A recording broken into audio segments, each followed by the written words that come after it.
क्या लग रही है करण है? काम कर रही दिखता हो। ये काम और दुनिया में थोड़े काम है। और कौन से काम? और तो यही काम हुआ, कपड़े धोने, झाड़ू देनी, बर्तन धोने, बस रोटी पकानी। और कोई काम नहीं? और क्या काम होता है? फिर भी क्या यार करा? कोई काम तो होगा आखिर। क्या करा था? कुछ भी नहीं करा, वेली बैठी रही सारा दिन। क्या करा था? कुछ भी नहीं करती। अच्छा कुछ भी ये नहीं काम करती। करो तो पता चला कुछ भी नहीं करती। मैं तो इतना शादी करा के अजाब पे चढ़ गया। आखिर ना तेरी कोई किसी ने मेहनत करी थी, बेच करा ले। बस फिर गलती होगी ना, गलती बार बार नहीं होगी ना। दोबारा तो नहीं करेगा शादी करो। हाँ दोबारा को नहीं करता, बस एक तो मैंने कल में काट डाली है। करा। बस ये टाइम बहुत है मेरे पास। हाँ, दूसरी कोई ना, मैं तो भी ऊपर विचार, मैं तो ऊपर पार्ट आ रहे ये सोच भी लिया। ना ना बस बहुत है। सोच भी लिया ना, मेरे तो कोई ऊपर ही पार्ट आएगा, मेरे तो चार को दबाती नहीं होगी। अच्छा हाँ, मैं तो पीछे नहीं हूँ, चार को दबा के नहीं होगी। फिर तो क्या कर लिया? यार मैं कपड़े नहीं तरह ला रही, सवेरे की दो बैठी। कपड़े तो इस्त्री को नहीं करे, मतलब तो सवेरे कह कर गया था तो कपड़े इस्त्री कर दिए। कपड़े इसलिए वही बढ़िया।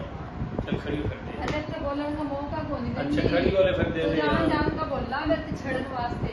चल दे क्या दूं? कपड़े। ना तो ले ना अगले कर कभी जिंदगी में।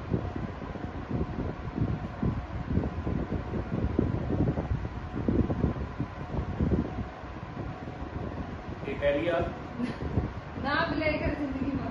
जिंदगी में पता नहीं हजारों दफा ना आए, मतलब का शुक्र लाखों दफा है। बताइए क्या बताऊं? बता कोई काम करूं तो करा नहीं देता। कौन सा काम करेगी? तो कुछ भी नहीं करती। कौन सा काम करेगी बताइए। कौन सा करवाना? चल अच्छा खड़ी हो, उठ उठ उठ उठ खड़ा हूं तू। उठ चला। कहाँ चला? रोटी दे, सालन दे, बंदे बंदे की बच्ची बनकर खड़ी हो गई। ये तो नहीं थी। ईद तो दही थी, कब दही थी? कब दही है? झूठा की पढ़ बताई कब दही है? ये खाई है। खुदा का नाम मान, झूठ बोलने की तो हद होगा है। बस यार ये यार तो ना ईमानदारी करो, बाकी का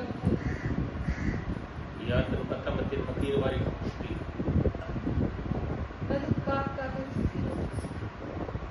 कहानियां अल्लाह का शुक्र है, आज सलामत आ 5-10 अंगलियां। हाँ, सही है, सही है। आटा भी गूंदना आवा, रोटियां भी पकानी आवा, सालन भी पकाना। हाँ दिख रहा कहानियां दिख रहा नजर आ रहा है मैंने।